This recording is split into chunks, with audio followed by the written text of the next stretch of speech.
talk. In the past, students I've had have appreciated me giving a real talk sort of course counselling like I do with most things.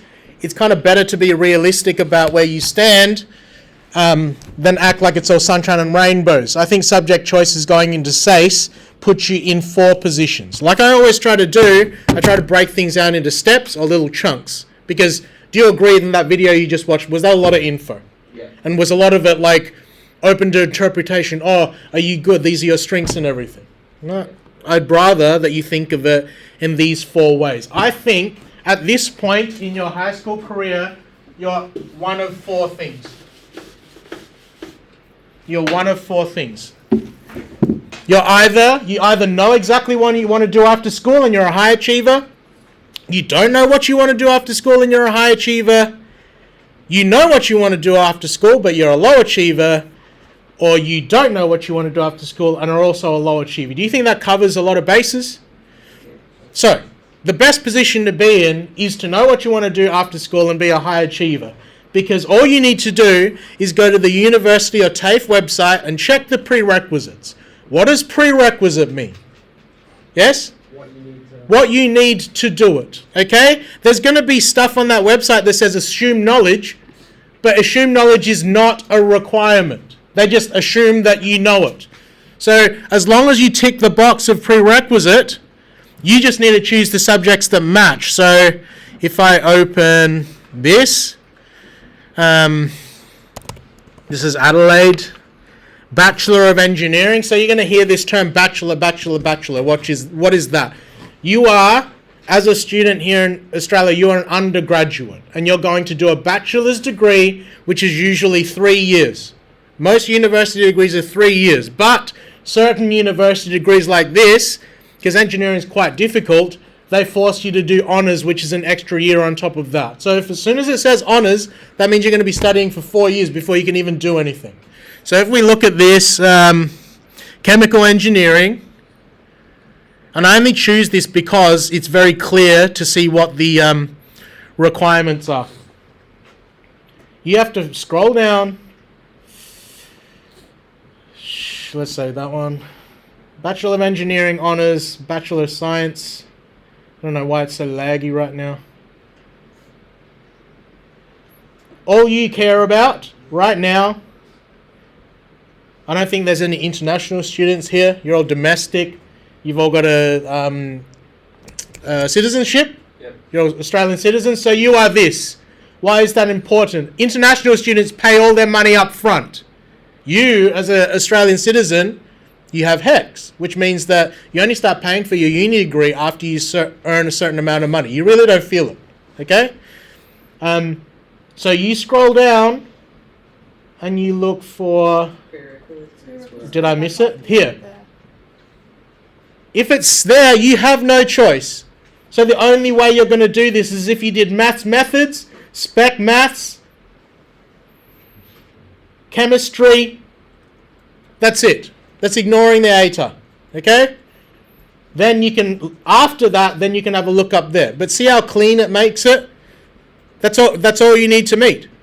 So after you've chosen your subjects that match your prerequisites, do as well as you can in these to meet the ATAR requirement.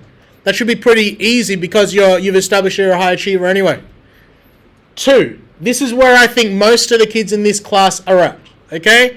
I think some of you are quite high achievers, but you've got a lot of different options. Okay? You don't know what you want to do just yet, but you're a high achiever. This is a good position to be in, but I think there's 2 ways to handle this. Method 1, you want to have as many doors open as possible at tertiary level. You're not going to have all of them open. You're going to have as many open as possible. Most, if not all, engineering degrees require maths methods, and most, if not all, science and health degrees require chemistry. So, if you choose those 2, it's sort of like hedging your bets and opening as many doors as possible, but not opening all of them. If you want all your options open, then you'd also be choosing spec maths and physics, but then you've got the hell 4, and that's painful. Okay? At least with this, if you choose this, you've got 2, everyone agrees are harder subjects, but it's not 4. Does that make sense, what I'm saying there? It's like you're keeping as many doors open as possible, but not drowning yourself in spec maths and physics as well, which would mean all 4 of your subjects are really hard, okay? You'll still have most doors open if you do this. So you'll have 2 harder subjects, they'll take a lot of your focus, but you might have 2 easier subjects that helps you along. The other way to handle it, my thought would be maximizing your ATAR but closes some doors. If you're clear that you don't want to be an engineer or don't want to do a hard science, then your aim is just to maximize ATAR, okay? Because you don't need to tick those prerequisites off. So ATAR comes from your 4 Year 12 subjects and whatever research project is called now.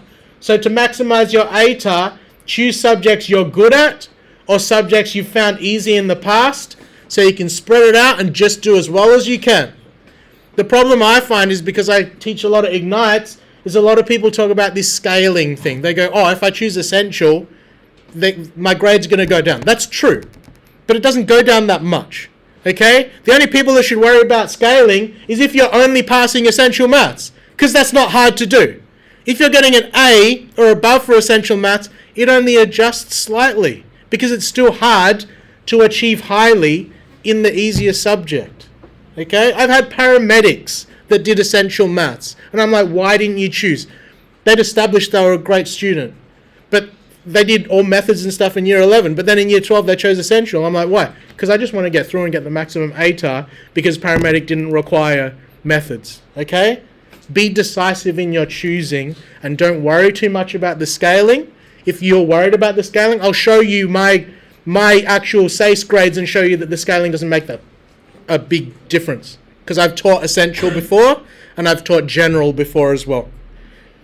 This one, you know what you want to do after school but are a low achiever. It's an okay position to be in. You know what you want to do but are currently stuffing around too much. Go to the SACE, go to the university website, check the prerequisites, and just stop stuffing around. Okay? You have a goal. You know what you want to do. You're not heading towards that position just yet. So there are multiple options. Just keep this in mind. Our school is quite close to Flinders.